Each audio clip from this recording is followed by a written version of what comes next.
Today, we're talking about step 3 of the 5 steps to effective behavior medication dosing.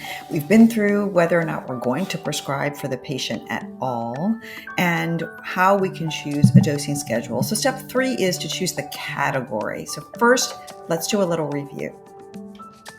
You're going to decide when to prescribe based on several questions that you're going to ask yourself and you're going to ask the pet parent. And this is all from the first installment of the video series that I did. If the answers to these questions are yes, then you are going to prescribe for the pet. And that means a supplement, a diet that has calming agents, or a medication. Then you have the questions that are going to make you think twice about prescribing. Now, you may do a diet if the answers to some of these questions are yes, but you're not even going to do a supplement if you're answering yes to most of these. Next, you're going to choose the dosing schedule. So I went over this in the second video in the series, and you're going to choose that schedule based on how predictable the behavior is, how urgent the need is of the pet or of the pet parent, and whether or not the pet needs long-term stabilization.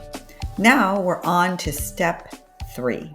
Step 3 is where you choose a category, right? So are you going to choose a supplement, a diet, or are you going to choose a medication? Or maybe you're going to choose a combination of both. So let's go through a little algorithm to see what we would choose for certain cases.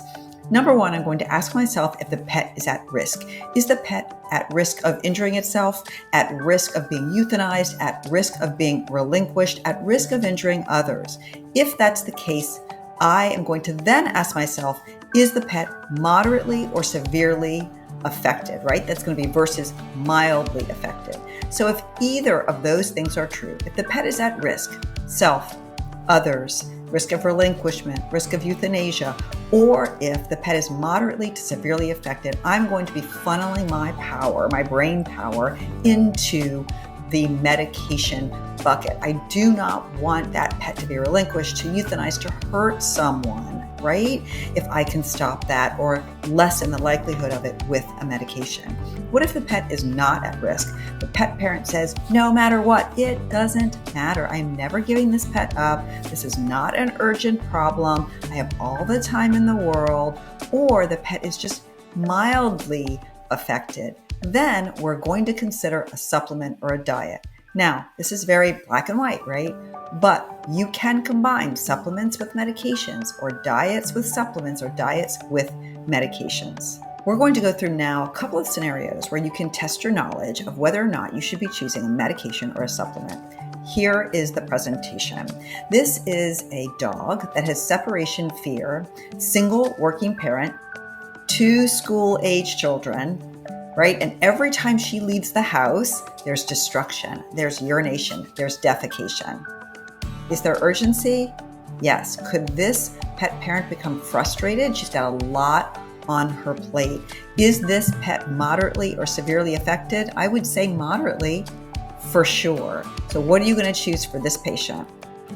If you chose medication, yay, you chose correctly. There is a need here and there is a high likelihood of frustration, okay?